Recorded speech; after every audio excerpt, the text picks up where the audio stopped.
If you struggle with shyness or social anxiety, check out our free No BS training course with actual useful advice you can do from home. None of that just get out there nonsense. The link is in the description below. For now, let's get to today's question.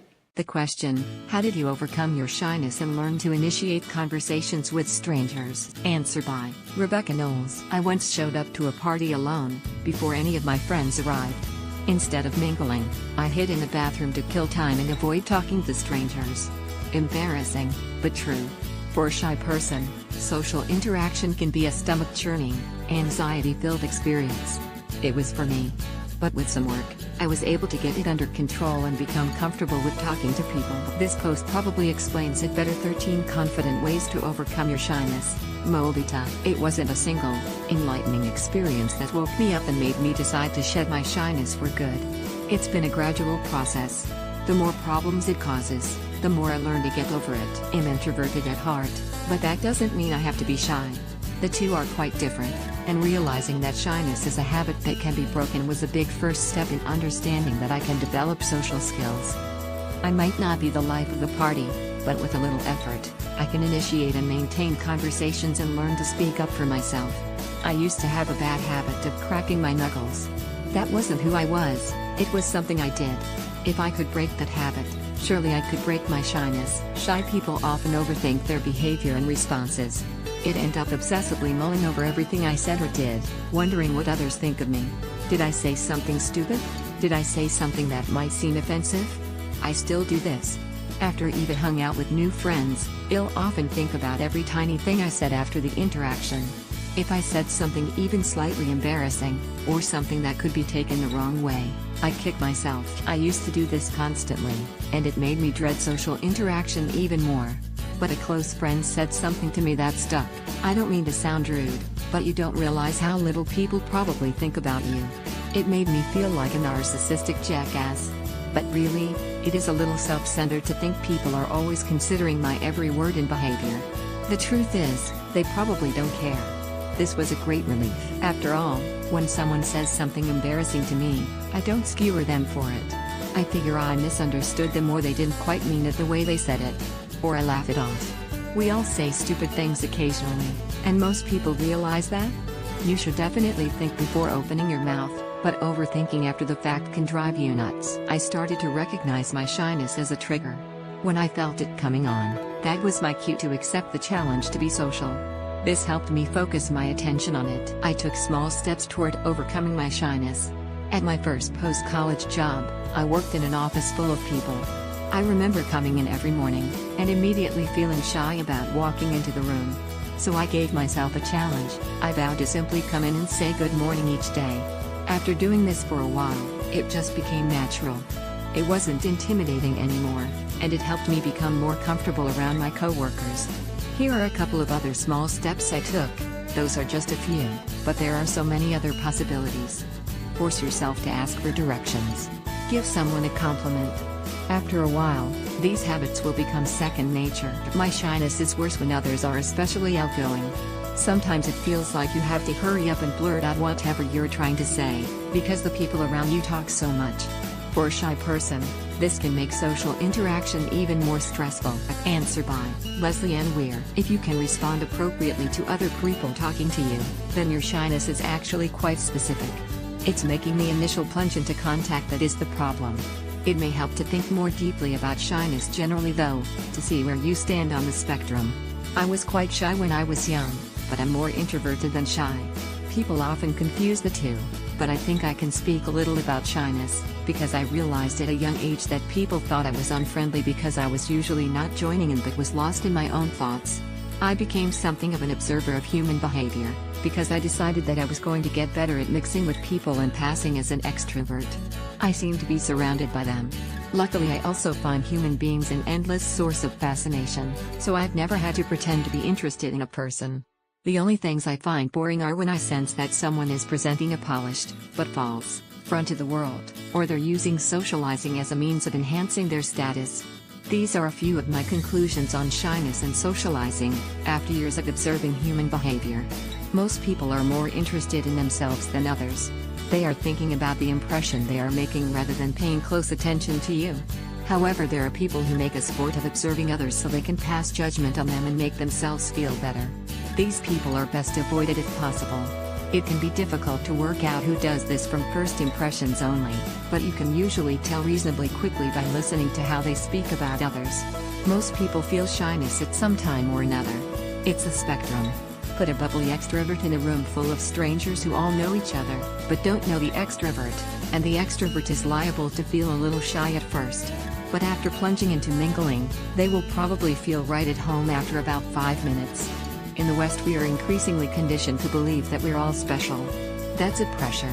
Most people don't feel particularly special on the inside, and some spend their lives in pursuit of genuine specialness.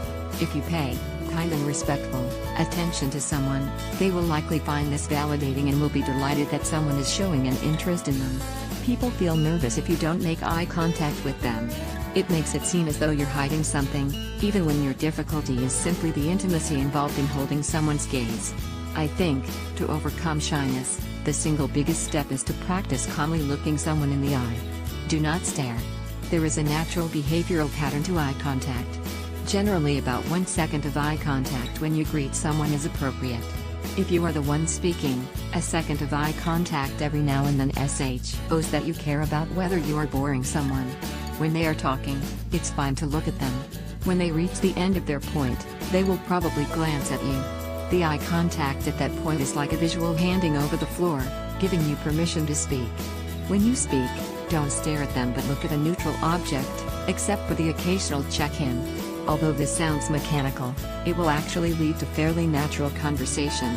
The exception about staring is when you're in love. Mutual eye gazing is one of the natural behaviors of people who love each other, and is often associated with pupil dilation. If someone is staring at you with huge pupils, they may have fallen in love with you. Or be on drugs. Depending on how much of this resonates with you, I'd recommend the following.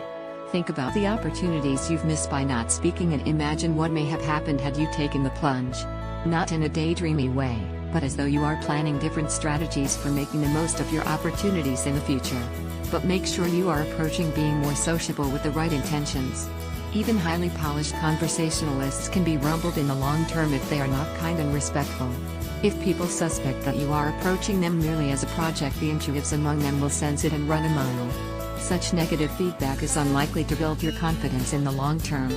Until you get comfortable with initiating conversation, it's best to keep it simple, and have a handy stock of phrases up your sleeve. Few people expect novelty in conversational openers. If you are feeling nervous, it may help to indicate that you are happy to listen more than speak. A few non-personal questions ought to start the conversational ball rolling. It is important to actually listen, rather than be distracted by worrying about how you're coming across. Then you'll be able to notice prompts which will allow you to respond appropriately and either ask more questions, or chime in with some related observations of your own. Expect to be nervous until you've had more practice at making the first move. You will say stupid things. You may come across as an oddball. You will probably dry up occasionally and experience an awkward silence. Don't beat yourself up. It's all good practice. And don't worry if you blush. People actually like it, unless they're the judgy type mentioned above. It's one of the ways humans gauge sincerity. And finally, and most importantly, be brave. Although it may be really tempting to find and study a fascinating poster on the wall or an important text on your phone, whenever you have the chance to say hi, actually say it. How many shy people would you estimate you've walked past in your life, unaware that they are secretly wishing someone would say hi to them? Answer by Simon Harvey. It's really a matter of building confidence in yourself. Leaning about you. What makes you tick and do the things you do? You might look at such things as MBTI or Everything D. See as a starter to get some insight into behavior and personality, and do some research on self-awareness. This vital people skill is about being aware of what you do, why you do it, and what emotions you might bring up when you do whatever it is you are doing. There are many ways you can start conversations with strangers, and there are some good ways in some of the other comments, but if you have a low self-esteem or poor understanding of yourself, then you are still going to find the suggested examples in the other comments a little hard. Understand you are unique, and as such, what works for one person might not work for you. If you spend the time looking into yourself, you will start to find the answers you are looking for. Start thinking about the things you do really well and have passion for. It does not matter what it is, but if you are passionate about whatever it is, this will be a place to investigate. Why do you like doing it? Is it because there is risk or no risk? Is it because it is something that needs doing systematically, or does it require more big picture work about as it unfolds sort of attitude? All these types of questions will help you learn a little more about what makes you tick and become more self-aware. As you become more comfortable in your own body and learn more about your own mind, the mental models you live by and your true beliefs, you will start to feel more confident in yourself. Know you are worthy, unique, and offer the world special gifts and talents no one else has. Be strong and believe in yourself. Maybe think of a situation where you felt really good about yourself and see if you can remember the positive impact this had.